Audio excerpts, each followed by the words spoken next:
We're recording. Kristen is reading, what's the name of the book?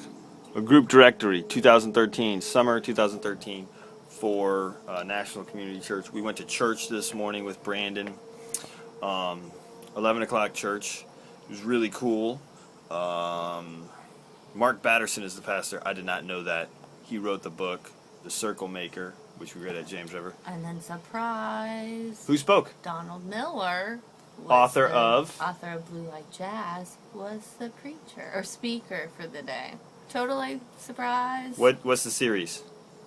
Voices.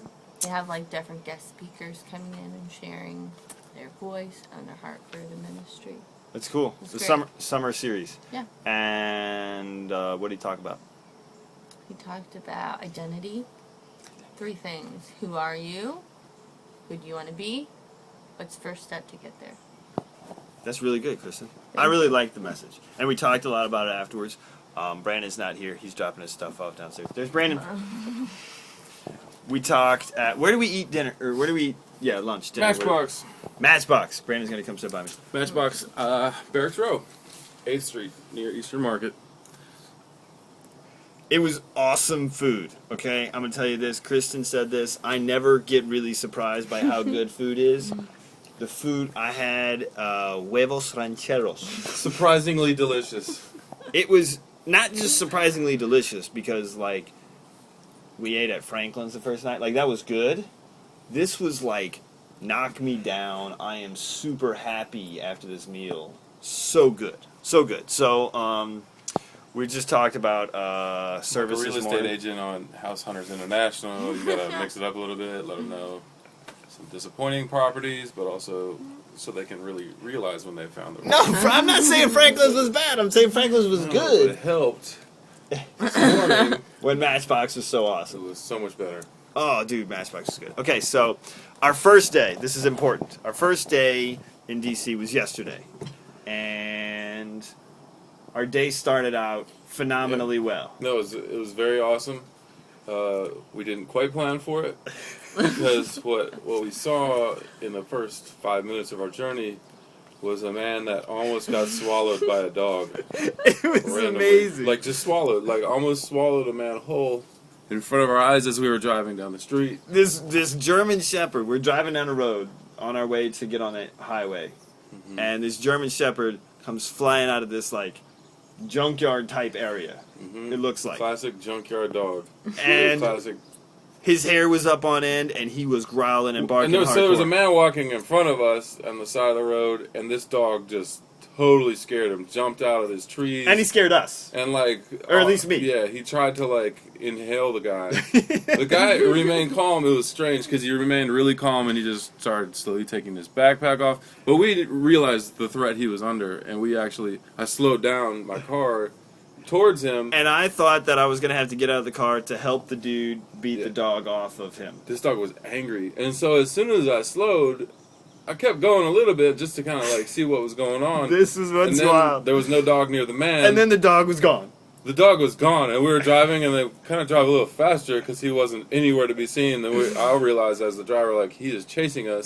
And I look out my window, and he's right next to me outside the window. Right. That, like, objects in the rear view mirror seemed closer. He was like, whoa, whoa, like, barreling down at our car. And Kristen and I both could have stuck our arms out of our... Like, if our windows would have been open, we could have touched the dog. Or the dog could have, like, jumped in the car. One or the other. But there was also that, like, weird...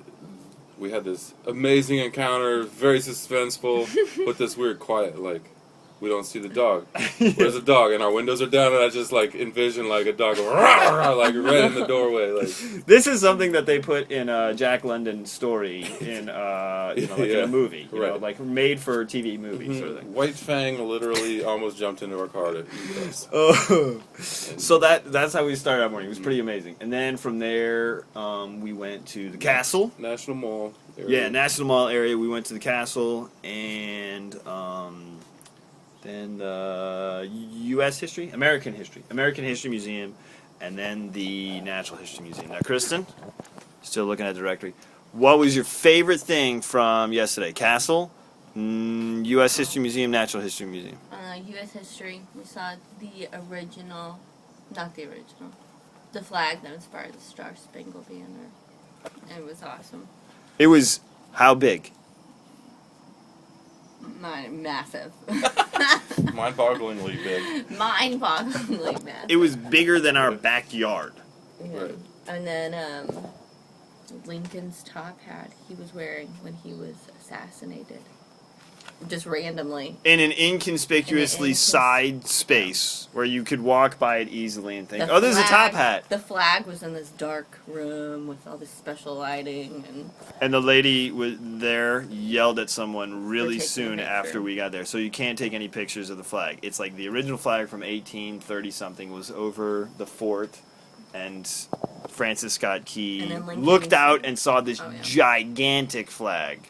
It's like And- as big as those flags that only like a super patriotic like car dealership will have, like intensely big. That's that's what I thought. Like, Card. how could you wave this flag? When they first got the Yeah. flag at the Smithsonian, they hung it outside the castle so that people could take pictures of it. And now, like literally outside to the elements in It's 1907. like 2 stories tall. Yeah, it's huge. And now you can't even take pictures of it. Right.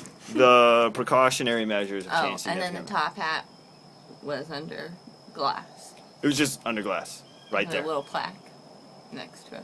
Anything big from the Natural History Museum that you thought was really cool? What's Oh, the- dinosaur bones are awesome. They're always awesome. What about big diamonds?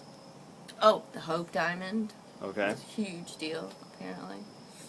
The Americans need to take cues from the British because Vij and Lisa told us about how you look at the crown Oh, yeah. jewels and you're literally on an escalator and you go right by him and you can only see him for like 15 seconds.